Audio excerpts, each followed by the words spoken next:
Hai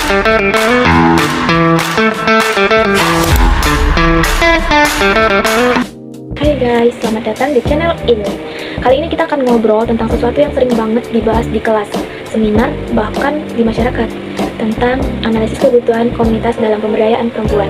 Kedengarannya serius ya, tapi tenang, kita akan bahas dengan gaya santai biar gampang dipahami. Oke, bayangin kalau ada program pemberdayaan perempuan, tapi nggak sesuai dengan kebutuhan mereka. Hasilnya gimana sih? Program itu pasti gagal ya kan? Nggak efektif, dan bahkan bikin perempuan jadi sulit. Nah, disinilah analisis kebutuhan komunitas jadi penting.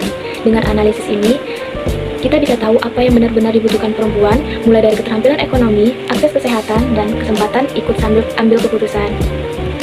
Analisis kebutuhan komunitas itu sederhananya adalah cara untuk memetakan kondisi nyata di lapangan.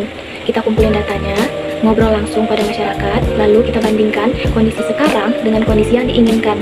Jadi bukan sekedar asumsi dari luar, tapi benar-benar suara perempuan di komunitas itu sendiri. Tujuannya sendiri itu banyak banget ya teman-teman, yaitu yang pertama, satu, mengidentifikasi gap antara kondisi nyata dan lapangan. Yang kedua, menentukan prioritas kebutuhan yang paling mendesak. Yang ketiga, mengevaluasi apakah program yang ada sudah cukup atau belum. Yang keempat, menentukan hambatan yang bikin perempuan akan lebih berkembang.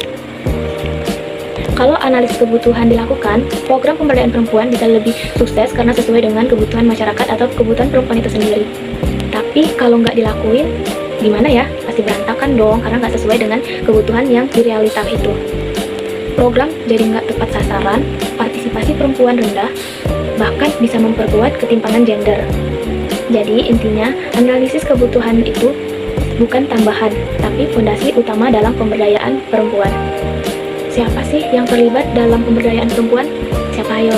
Oke, kita akan jelasin atau kita sebutin aja ya. Yang pertama itu perempuan itu sendiri, karena mereka itu subjek utama, jadi mereka harus dilibatkan. Yang kedua, fasilitator, yang membantu proses teknis, kayak bikin survei atau FGD. Yang ketiga, tokoh masyarakat, mulai dari kepala desa, pemuka adat, biar program itu bisa punya legitimasi. Yang keempat, lembaga pendukung, seperti pemerintah, NGO, kampus yang bisa kasih sumber daya dan kebijakan. Semua pihak ini harus kerja bareng biar hasil analisisnya valid dan program berjalan dengan lancar. Analisis kebutuhan dilakukan langsung di komunitas seperti desa, kelurahan, atau lingkungan tempat perempuan tinggal. Kenapa? Karena kebutuhan mereka beda-beda tergantung budaya, ekonomi, dan sosial mereka itu.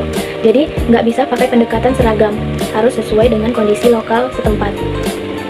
Jadi, analisis kebutuhan komunitas itu bukan sekedar teori, tapi langkah nyata buat bikin program pemberdayaan perempuan lebih efektif, relevan, dan berkelanjutan.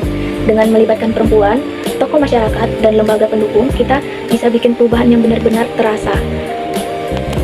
Oke, jadi kalau kalian suka konten kayak gini, jangan lupa di like, komen, dan subscribe. Sampai jumpa di